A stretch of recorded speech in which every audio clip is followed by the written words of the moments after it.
اس سے پہلے حضرت سیدنا عبد القادر جیلانی رحمۃ اللہ علیہ، حضرت غوث پاک خود ہی بول پڑے، ہاں رات کو تیرے اوپر ایک نئی مصیبت آن پڑی، مجھے پتہ ہے رات کو تیرے اوپر ایک نئی قیامت آن پڑی، رات کو تو 70 عورتوں سے زنا کر بیٹھا ہے، خواب میں 70 عورتوں سے ہم بستری کر بیٹھا۔ اس نے کہا حضور یہی کہانی، خدا را میرا کچھ کریں، میں تو گمراہی کی طرف بڑھتا چلا جا رہا ہوں، میں تو تباہی کی طرف جا رہا ہوں، ایک رات میں 70 عورتوں کے ساتھ ہم بستری۔ حضرت شیخ عبد القادر جیلانی رحمۃ اللہ علیہ نے جب اس کی رات والی کہانی سنی، رات والی داستان سنی، تو آپ نے فرمایا مرید یہی تھا تیرے حق میں جو بہتر تھا، تیرے حق میں جو بہتر تھا وہی ہوا ہے، میں بھی یہی چاہتا تھا کہ تو خواب کی دنیا میں 70 عورتوں سے زنا کرے۔ اس نے کہا حضرت وہ کیسے، آپ بھی یہی چاہتے تھے؟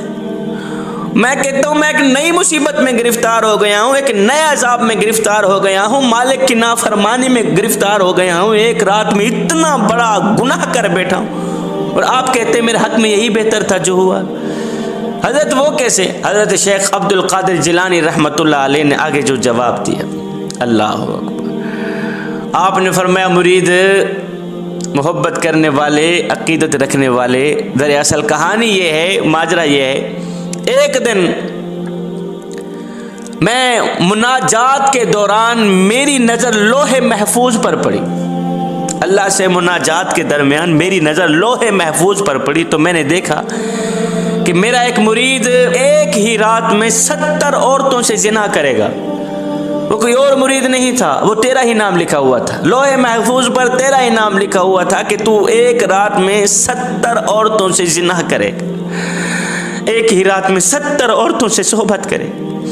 جب میں نے تیرا نام لکھا دیکھا تو میں پریشان سا ہو گیا کہ ہو میرا مرید غوث اعظم سے عقیدت رکھنے والا ہو، سید سے عقیدت رکھنے والا ہو، اور ایک رات میں 70 عورتوں سے زنا کر کے جائے سیدھا جہنم میں، یہ مجھ سے گوارا نہیں ہوتا۔